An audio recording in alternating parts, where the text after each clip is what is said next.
Okay, can you hear me? Yep.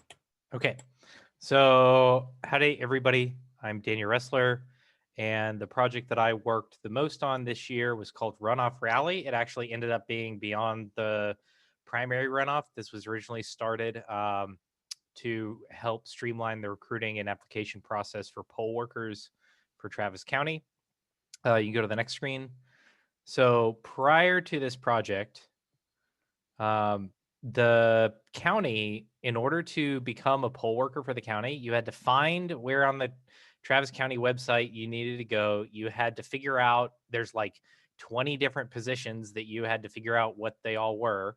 Um, and oh yeah. And then you had to just like email or call and say, "Hey, I'm interested in being a poll worker and I have no idea what to do." And then you had to like learn what to do.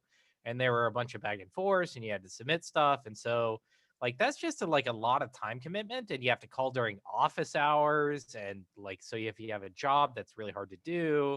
And so it was a huge barrier to entry for a lot of stuff. And so when COVID hit, um, a lot of people who normally work the polls should not work the polls because they're in a vulnerable population, right? They're retirees or something like that. And so this project was to basically figure out how we could get a large influx of applications or poll workers without necessarily being too disruptive. Okay. And so can you go to the next slide? So what we did on this project was we created a Google form and embedded it in the League of Women Voters Austin website. And all that Google form did was submit the information to an email address at the county, which is where the county would ask you to submit that information anyway. And so there were some like benefits of this. The first one was it was a really simple URL that we could share around. It was on a credible domain. The League of Women Voters Austin is a very highly respected community. I'm a member there. I help contact candidates for the voter guide, that sort of thing. So I had some contacts there. It was a single purpose page. So you could just tell people for a particular marketing campaign, just go here and it'll take you from there. It was an easy online application form. Like I said earlier, the submissions just get emailed to the county. So there was no change in behavior for the county staff. So when we interacted with the county, they were very grateful that we weren't asking them to do something different or install a piece of software or whatever. And then the major thing was getting a lot of people at Open Austin and a lot of other partner organizations like EFF Austin and eventually later Power the Polls to basically share the link. So a lot of Facebook posts, a lot of newsletter links, a lot of we actually got it on the radio on the co-op radio station here, and so that was interesting. So a lot of outreach to just basically raise awareness that they're like, if you want to be a poll worker and you're okay with, being a poll worker in the pandemic, just do that. Just do some outreach. Oh yeah, we got a NPR story on the local KUT radio station, which I think Liani opened up in a tab or something like that. Anyway, um, we can go to the next slide.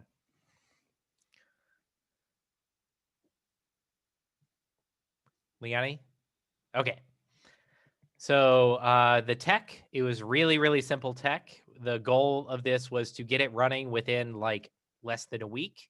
And so it was purely just embedding an iframe of the Google form on the League of Women Voters WordPress site and then adding a plugin to the Google form that automatically emails submissions to a particular email address.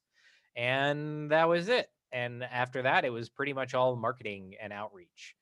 There were a few modifications, like we had a contact at the county who was in charge of recruiting, who gave us feedback on the form and asked us to maybe change some things, that sort of thing. And so we did do a bit of modification halfway through. Another thing was the plugin broke halfway through. And so I had to go back and fix things and figure out what was going on and reconnect things. And it got it working again. And then I had to write a Python script to resubmit or re-email all of the all of the emails that didn't get sent from the plugin, but that was just something that was a day. So really the only code that was needed for the entire project was an iframe embed. Okay, so next slide, Liani. So as far as results, we originally started this for the primary runoff. So that was, we had an in-person primary, and that was before the shutdown. But then the primary runoff happened after the shutdown. And so that's when we kind of kicked it in. We launched it in early June. We had about exactly 284 applications submitted for that initial primary runoff. And the county needed about 700 workers, but they still had a sizable amount from previous elections that they could tap into. And so overall, no polling locations were closed for like the deep part of the lockdown. And then for the general election, the county needed over 1,000 poll workers. And by that point, we had started to get the link circulated quite a bit more. A lot of people started to become aware of it. Word of mouth traveled. And then powerthepolls.org, which is the national organization for poll worker recruiting that was spun up for the November elections, started linking to it because the county said, yeah, just send people to the League of Women Voters website. We don't really have a good way for them to handle through our website currently. And so Power the Polls basically pointed its cannon at us, and we had over 7,000 applications submitted to the poll worker form. And so obviously Travis County had absolutely no problem filling positions and had a ton of backup positions or waiting list for the November election. And so that went off really well. And then Travis County implemented their own online streamlined application process. And so now this project is basically sunsetted. If you go to the lwvaustin.org/poll worker, you basically just get a link to the new Travis County official form. And so they basically took what we did and implemented it on their own website. So I would say that that's kind of the win scenario for a project like this, is to make yourself obsolete. The whole goal of this was to basically just do a Band-Aid for a short-term thing, and hopefully later on, people who, were more official would come in and do it. So overall, I would say the project was a big success and really had an impact on the smoothness of in-person voting in Texas during a pandemic. So that's it. I'm happy to take questions. I have no idea what my time was. Yeah. Next steps, I guess we're still in talks with the county, and thank you to Liani for helping facilitate, robust discussion with the county on next steps. And then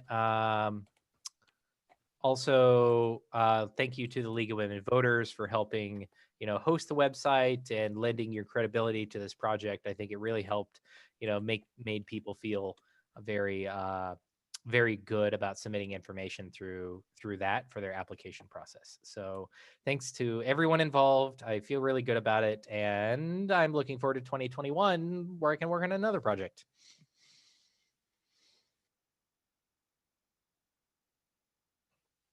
Okay. I'll just sit here until you get questions. Yeah.